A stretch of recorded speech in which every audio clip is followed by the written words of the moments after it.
وقل للمؤمنين يغضوا من أبصارهم ويحفظوا فروجهم ذلك أزكى لهم إن الله خبير بما يصنعون وقل للمؤمنات يغضضن من أبصارهن ويحفظن فروجهن ولا يبدين زينتهن إلا ما ظهر منها وليضربن بخمرهن على جيوبهن ولا يبدين زينتهن إلا لبعولتهن أو آبائهن أو آباء بعولتهن أو أبنائهن أو أبناء بعولتهن أو إخوانهن أو بني إخوانهن أو بني أخواتهن أو نسائهن أو ما ملكت أيمانهن أو التابعين غير أولي الإربة من الرجال أو الطفل الذين لم يظهروا على عورات النساء ولا يضربن بأرجلهن ليعلم ما يخفين من زينتهن وتوبوا إلى الله جميعا أيها المؤمنون لعلكم تفلحون صدق الله مولانا العظيم رب اشرح لي صدري ويسر لي أمري واحلل عقدة من لساني يفقهوا قولي رب يسر ولا تعسر وتمم بالخير. محترم حاضرین، یہ سورہ نور کی 2 آیتیں آپ کے روبرو پڑھی گئی ہیں جو نبی صلی اللہ علیہ وسلم پر مدینہ منورہ میں نازل ہوئی تھی. قرآن مجید کا یہ سورہ نور بہت ہی مشہور اور بہت احکام اس کے اندر آئے ہیں. سورہ احزاب اور سورہ نور بعض احکام میں یکسانیت والے سورے مانے جاتے ہیں. یہ جو احکام، یہ جو ہدایتیں اس میں دی گئی ہیں، یہ ایک انسانی سماج کو پرامن، خوشگوار، بہترین اور مہذب سماج بنانے کے لیے جو ضروری پابندیاں، جو ضروری اجازتیں، جو ضروری رخصتیں ہیں، ان کا اللہ تعالیٰ نے یہاں پر متعینہ طور پر، اسپیسیفک طور پر ایک ایک کا ذکر کیا ہے. اللہ تعالیٰ کے نزدیک انسانی آبادی جہاں بھی ہو، ایک اچھی زندگی گزارے، خوشگوار زندگی گزارے، پرسکون زندگی گزارے، پر لطف زندگی گزارے. اس کے لیے سماج کی جو جسمانی ضرورتیں ہیں ان کا بھی انتظام کیا اللہ تعالیٰ نے، اس کی جو روحانی ضرورتیں ہیں ان کا بھی انتظام ان ہدایات کے ذریعے سے کیا. سماج بنتا کس سے ہے؟ سماج افراد سے، لوگوں سے ایک سوسائٹی بنتی ہے.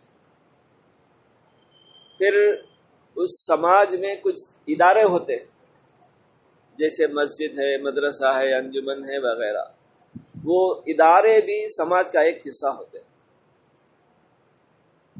افراد جیسے کچھ ہوں گے سماج ویسا بنے گا، اور بسا اوقات سماج کے اثرات افراد کے اوپر پڑتے ہیں. سماج میں کسی وجہ سے اچھی چیزیں آ گئی تو ایوریج قسم کے لوگ جو سماج میں رہتے ہیں وہ اچھے بننے میں اپنے آپ کو بہت فیسیلیٹیٹ محسوس کرتے ہیں. اور اگر سماج میں برائیاں پنپ رہی ہیں تو اچھے افراد کو وہاں جینا مشکل ہو جاتا ہے. جو ان میں کملے ہوتے ہیں وہ برائیوں میں ملوث ہو جاتے ہیں. تو سماج افراد سے بننے کے باوجود سماج کے اثرات افراد پر بھی ہوتے ہیں، اور اچھے افراد ہیں تو اچھا سماج بھی بنتا ہے. تو اللہ تعالیٰ نے یہ جو ہدایات دی ہیں ان سے پہلے تقریباً 15-16 سال تک، پورے 13 سال تک تو پکا اللہ کون ہے، اس کا بندے سے کیا رشتہ ہے، وہ بندوں کا کیسے خیر خواہ ہے، بندوں کا بھلا چاہنے والا ہے، بندوں کو ان کی ماؤں سے زیادہ محبت کرنے والا ہے، یہ اللہ کا تعارف مختلف حیثیتوں سے کرایا گیا۔ اور نہ صرف یہ تعارف کرایا گیا بلکہ ایک انسان کی زندگی میں اس عقیدے کو یقین کی حد تک اتار دیا گیا، نہ صرف وہ بلکہ وہ اس کی زندگی کا ایک امپورٹنٹ انگریڈینٹ بن گیا جس کی بنیاد پر وہ اپنی زندگی کا طریقہ اور طور اور اطوار طے کرتا تھا۔ ایسے ہی اللہ کے دیگر معاملات، نبوت کا معاملہ ہو، آخرت کا معاملہ ہو، ان بنیادی چیزوں کو انسانی زندگی کی سوچ کا، اس کی تہذیب کا، طرز عمل کا ایک لازمی جز بنا دیا گیا۔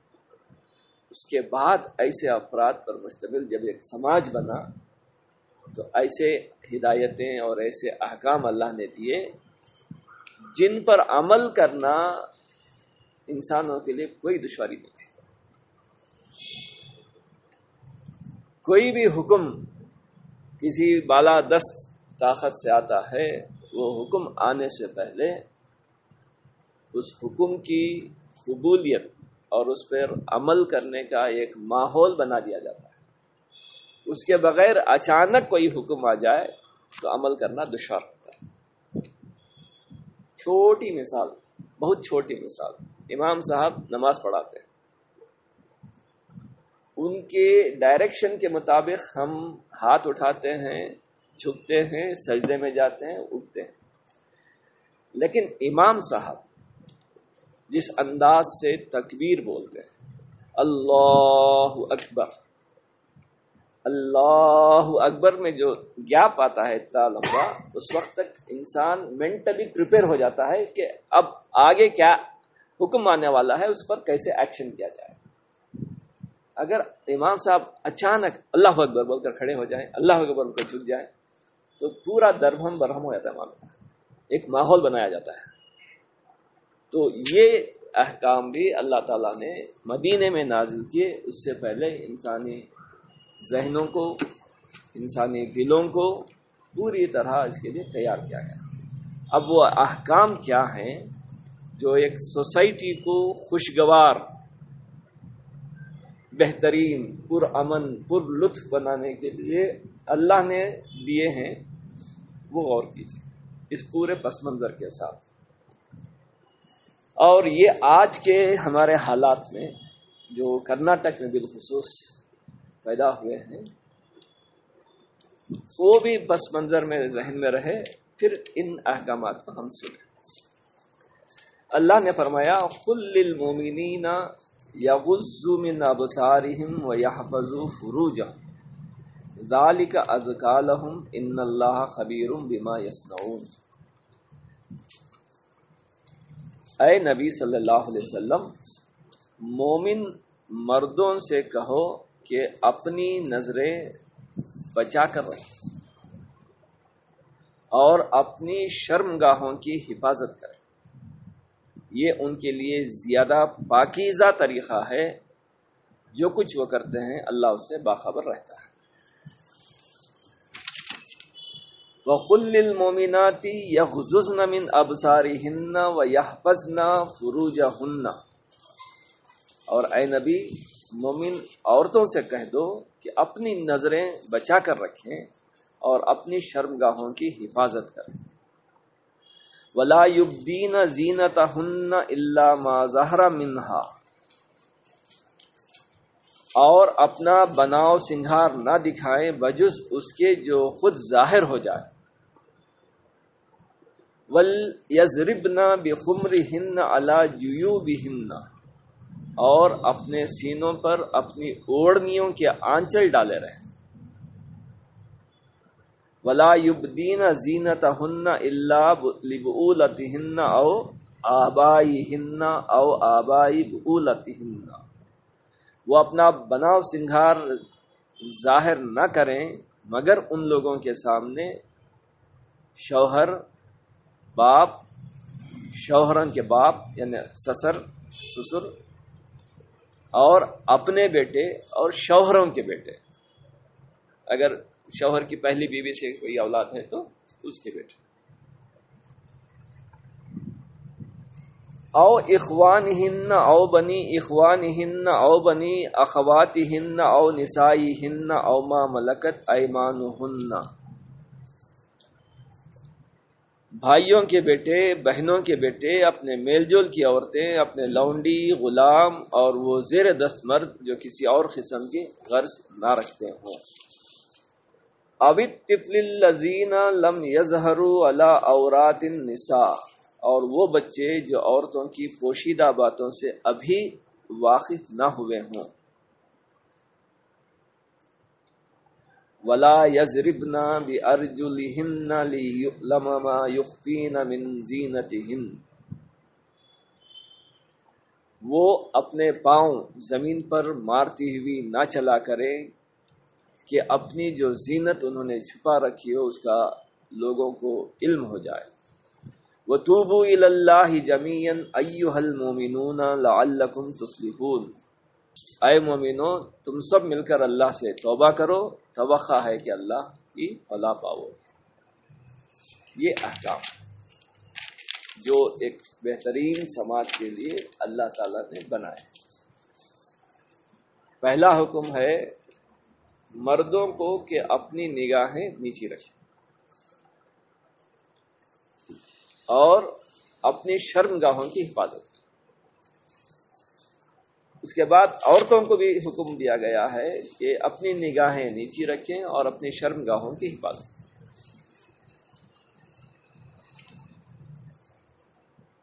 اس وقت کا ماحول عرب کا بے حیائی، بد اخلاقی، بد کرداری، بدکاری کا جو ماحول تھا، اس ماحول میں جو لوگ اسلام لائے، اللہ کو اپنا خالق مالک مانے اور اس کے ہر حکم کو ماننے کے لیے تیار ہوئے، ان کو یہ بتایا جا رہا ہے۔ وہ اس معاشرے سے آئے ہوئے لوگ ہیں جہاں بدکاریاں عام تھیں اور جائز ناجائز کی کوئی تمیز نہیں تھی۔ ان کو 13-15 سال تک ایک خاص مزاج میں ڈھالنے کے بعد یہ حکم دیا گیا۔ 13-15 سال کی اس تربیت میں تہذیب اور ماحول ایسے ہی بن گیا تھا کہ یہ خود بخود ہو رہا تھا۔ نگاہیں نیچی رہتی تھیں، شرمگاہوں کی حفاظت کا خود خیال رکھتے تھے، آوارہ گردی نہیں تھی اس معاشرے میں جو اسلام کے اندر آیا تھا۔ لیکن قانوناً اب یہ بتا دیا گیا کہ یہ سب چیزیں حرام۔ اب سماجیات پر جن کی نظر ہے، سوشالوجی پر، وہ اس کا ادر وے راؤنڈ اب سمجھ سکتے ہیں کہ آج ان چیزوں کی پابندی جہاں ہے وہ سماج کیسا ہے، ان چیزوں کی پابندی جہاں نہیں ہے وہاں سماج کی کیا صورت ہے۔ یہ کس کی بھلائی کے لیے دیے گئے ہیں؟ جو مانتے ہیں ان کی بھلائی اس میں ہے، جو اس کو نظر انداز کر کے چل رہے ہیں ان کے حصے میں خباثتیں، ان کے حصے میں گندگی، ان کے حصے میں برا ماحول آیا۔ اس حد تک برائیاں آ گئی ہیں کہ بعض سماجوں میں برائی کا احساس بھی مٹ گیا ہے۔ رشتے ناطے کوئی اب چیز باقی بھی نہیں رہی۔ صرف 2 ہی کیٹیگری سے انسانوں کو دیکھا جاتا ہے، میل اور فیمیل۔ گویا اس کے علاوہ انسانوں کی کوئی کیٹیگری ہو ہی نہیں سکتی۔ اب آگے دیکھیے اللہ تعالیٰ نے مزید کیا فرمایا کہ ایک تو نگاہوں کی پاکیزگی کا حکم دیا، نگاہ خود ایک مشہور بات ہے کہ بد نگاہی زنا کی پہلی سیڑھی ہے. اب یہ نگاہوں کو نیچی رکھنے کا حکم دے کر شرمگاہوں کی حفاظت کا حکم دیا. اس کے بعد عورتوں کو کن کن لوگوں کے روبرو اپنی زینت اور اپنا چہرہ دکھانے کی رخصت ہے اس کا بھی تفصیل سے ذکر کر دیا گیا. اس کا ذکر اس انداز سے نہیں کیا گیا کہ کن کے روبرو نہیں جانا، بلکہ کن کے روبرو رخصت ہے وہ بتا دیا گیا. باقی کے تمام لوگوں سے پرہیز کرنا چاہیے. نگاہوں کی حفاظت، اس کے بعد شرمگاہ کی حفاظت، اس کے بعد سینوں کی حفاظت. اب یہ دونوں دیکھیے کہ نگاہ جو اٹھتی ہے، سب سے پہلے جو اٹریکٹیو چیز ہوتی ہے اپوزٹ جینڈر میں وہ چہرہ ہے. عورت کے لیے مرد کا چہرہ، مرد کے لیے عورت کا چہرہ. سب سے پہلے جو اٹریکشن کی چیز ہے وہ ہے. اس کے بعد عورتوں میں جو سب سے زیادہ اٹریکشن کی چیز ہے ان کا سینہ ہے. پھر تیسری چیز ان کی جو اٹریکشن کی چیز ہے ان کا بناؤ سنگار. بعض کم رنگت والی بھی بناؤ سنگار سے اپنے آپ کو اچھا بنا لیتی ہے جس میں اٹریکشن آ جاتا ہے. ان تمام چیزوں کی حد بندی کر دی گئی جس کے نتیجے میں ایک سماج میں بہت پاکیزہ ماحول بدلتا ہے. تو یہاں اللہ تعالیٰ نے فرمایا کہ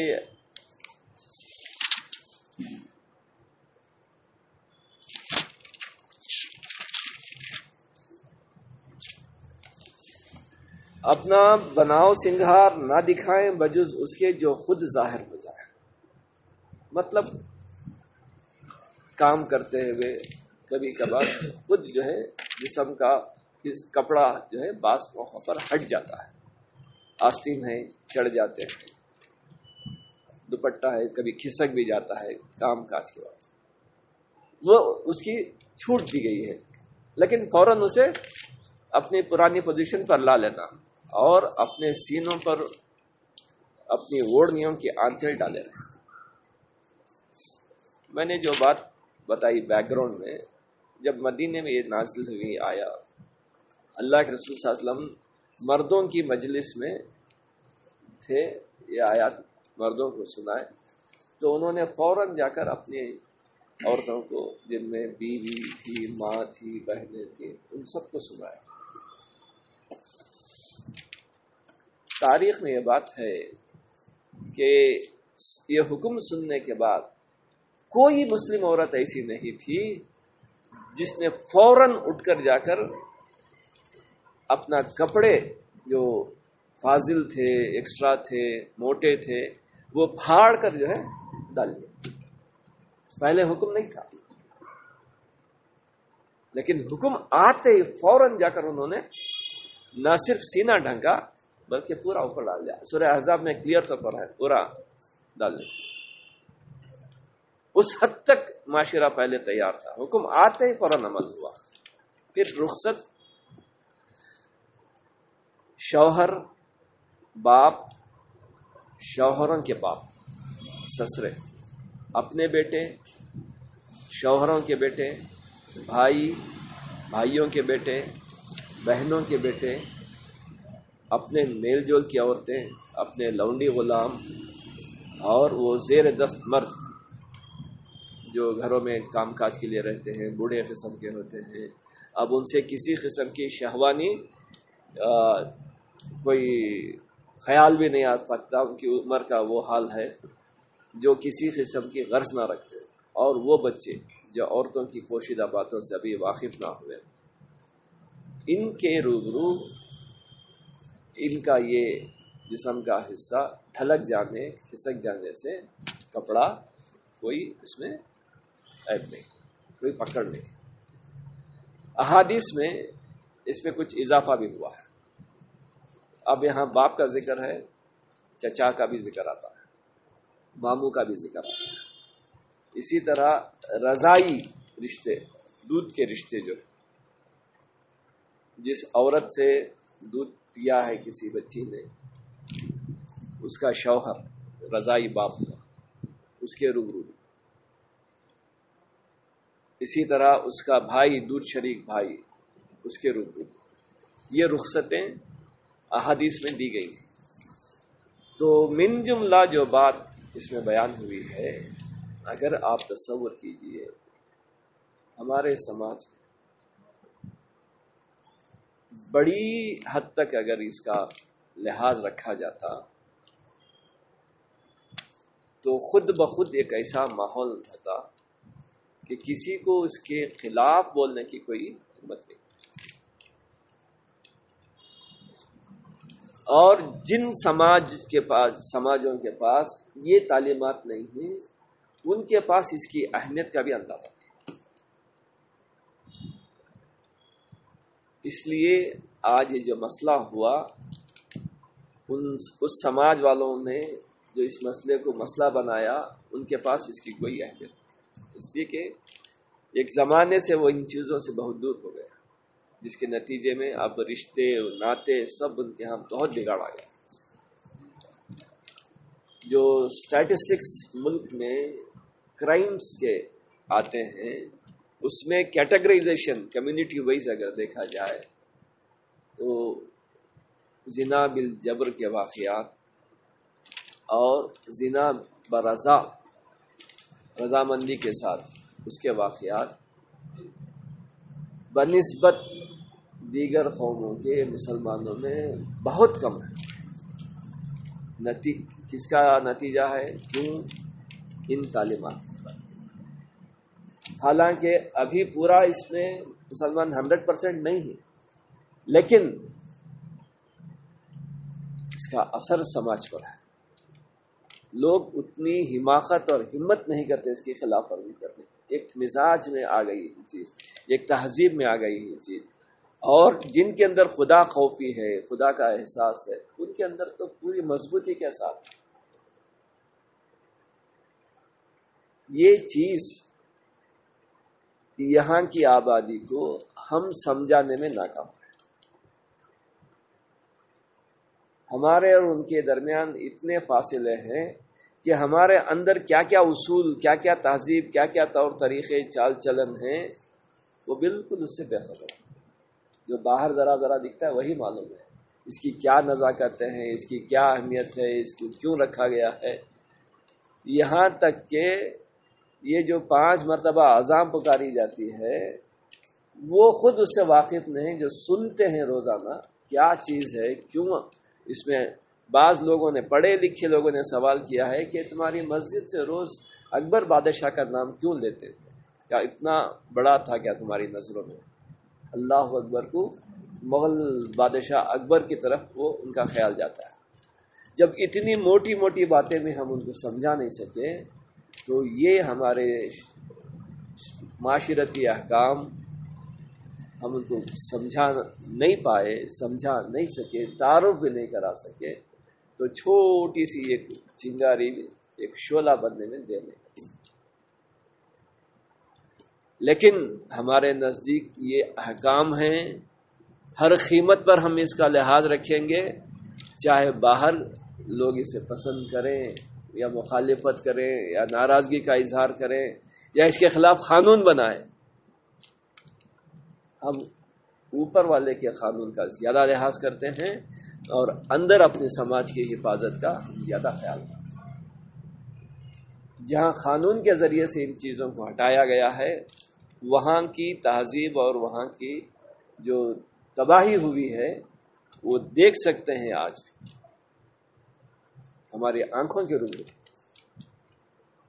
تو اللہ تعالیٰ کی یہ احکام جو عورتوں سے اور مردوں سے ایکولی مخاطب، مردوں کو بھی نگاہوں کی حفاظت اور شرمگاہوں کی حفاظت کا حکم، عورتوں کو بھی نگاہوں کی حفاظت اور شرمگاہوں کا حکم، اور عورتوں کو بالخصوص کپڑوں سے اپنے آپ کو محفوظ رکھنا، اپنی زیبائش، اپنی جسمانی نشو و نما کو چھپائے رکھنا، تاکہ ان کی خود عفت اور ان کی عزت محفوظ رہے اور سماج میں کسی قسم کا انتشار پیدا ہو۔